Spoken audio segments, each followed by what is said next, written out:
Pemirsa masih bersama kami dalam special report debat kedua calon gubernur dan wakil gubernur DKI Jakarta. Saya Doni Dekaisa dan rekan saya Tasya Liutmila. Dan kita tidak berdua lagi Tasya, Iya. Kita sudah mengundang tamu istimewa yang akan kita ajak, kita kuliti juga ya. Jadi bukan cuma cagup. Nggak dikuliti, akan menemani kita untuk bisa mengartikan nanti kira-kira akan seperti apa jalan jadi ke depan. narsum kita ini juga seperti cagup sebenarnya. Kita akan tanya-tanya nanti gitu, walaupun bukan program kerja beliau gitu. Siapa tamu kita kali ini? Iya, pemirsa, saat ini di studio sudah hadir peneliti SMRC Saidiman Ahmad. Selamat sore Mas Saidiman. Selamat sore Tasya, selamat sore Mas Doni. Apa kabar Mas? Kabar baik. Sudah siap ikut berdebat? Panjang nih nanti ya, 150 menit. Kita akan sampai jam 10.30 lah kira-kira akan membahas bagaimana nanti performa masing-masing paslon. Tapi saya ingin mulai dulu Mas Saidiman dengan mengamati bagaimana elektabilitas terakhir. Khususnya juga bagaimana perbedaan ada dua lembaga survei yang angkanya jauh berbeda. Jomplang ya? Jomplang antara LSI dan Poltreking. Saya ingin tahu dulu pandangan Mas Saidiman terhadap angka terakhir masing-masing paslon tuh yang mana yang sebenarnya rasanya lebih benar, Mas? Sekarang, ya betul, ya ada dua lembaga survei yang sama-sama bernaung di bawah Persepi. Itu satu lembaga yang mengkoordinir lembaga-lembaga survei. Dan keduanya berbeda ini hasilnya terakhir. Dan kalau kita lihat sebenarnya yang mengejutkan karena mereka turun lapangan itu bersamaan. Dari tanggal 10 Oktober sampai 17 Oktober untuk LSI. 10 Oktober sampai 16 Oktober untuk Poltreking ya. Dan ternyata hasilnya berbeda. Dan bukan hanya berbeda, tetapi berbeda signifikan secara statistik ya. Berbalik gitu ya.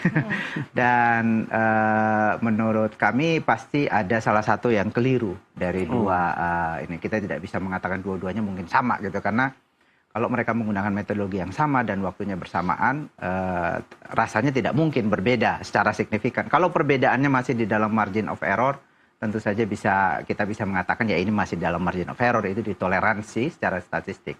Tapi ini bedanya di luar margin of error sehingga sekarang Persepi melakukan kajian ya, investigasi terhadap dua lembaga ini. Nah, tentu saja kan ini kan kerja-kerja ilmiah itu selalu menyisakan kemungkinan untuk error. Ya. Kalau mau berprasangka baik, Mas Saidiman, apa kira-kira yang memungkinkan ada dua lembaga survei melakukan survei di waktu yang hampir bersamaan dengan responden yang ada di wilayah yang sama, kemudian hasilnya bisa ekstrim beda seperti ini, kira-kira apa?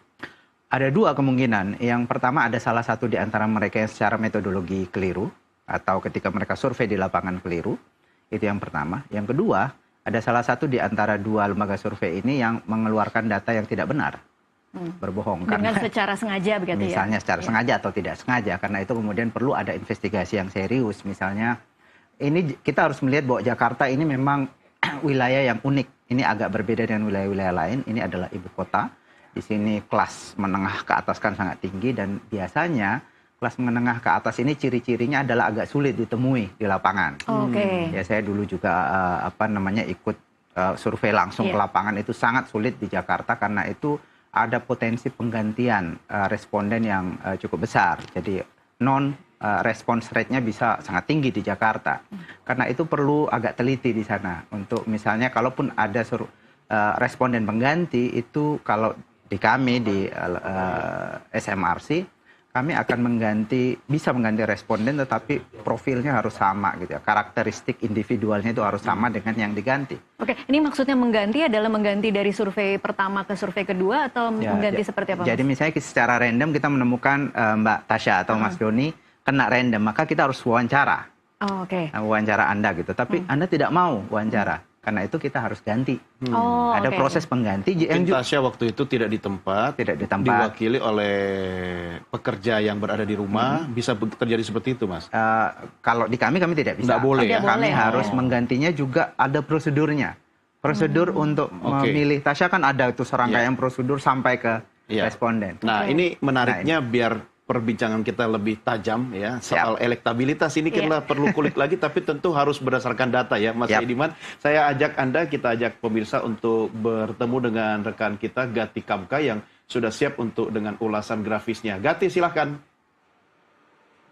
Iya, terima kasih Doni, Tasya dan juga pemirsa. Saya akan informasikan mengenai hasil survei dari lembaga survei terkait elektabilitas dari pasangan calon gubernur dan wakil gubernur DKI Jakarta. Kita akan melihat hasil survei yang dikeluarkan oleh lembaga survei.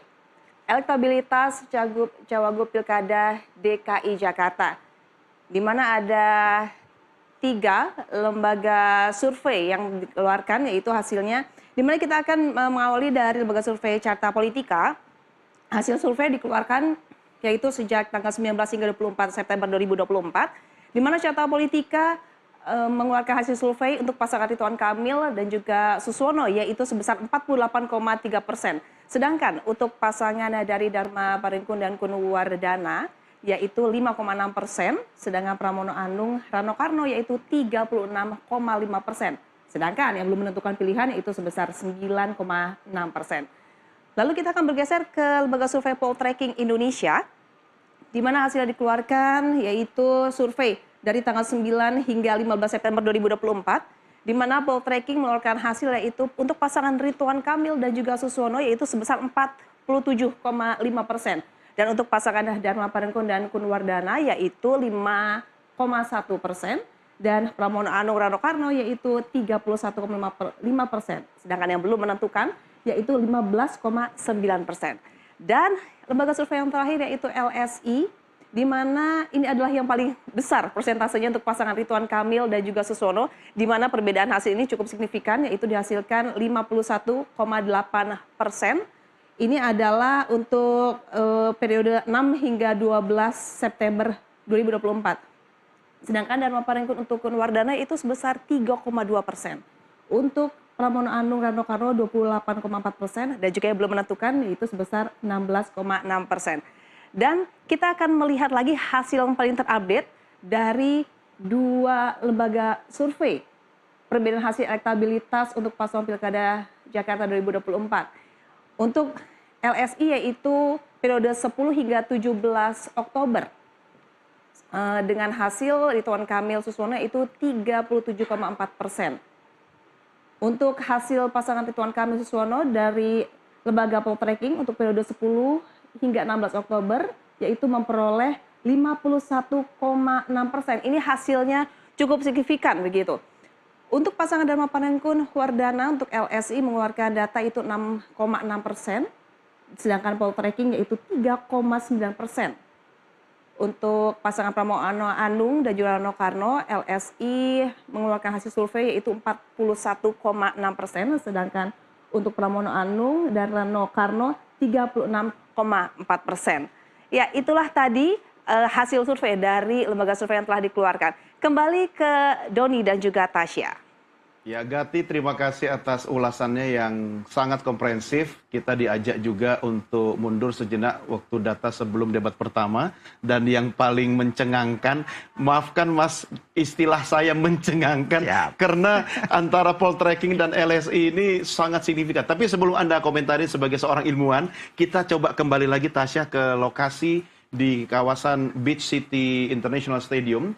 Kita temui rekan kita Hasbi Aloh untuk melaporkan kondisi terkini saat ini. Hasbi, bagaimana kondisinya?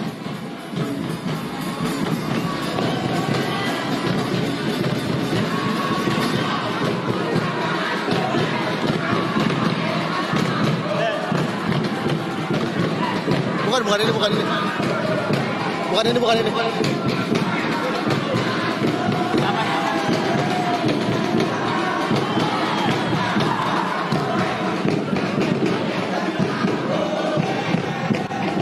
Ya, pemirsa, gambar yang Anda saksikan saat ini adalah rombongan pasangan calon gubernur dan calon wakil gubernur Dharma Paringkun dan Kunwardana yang sepertinya sudah tiba di kawasan Beach City International Stadium, Ancol, Jakarta.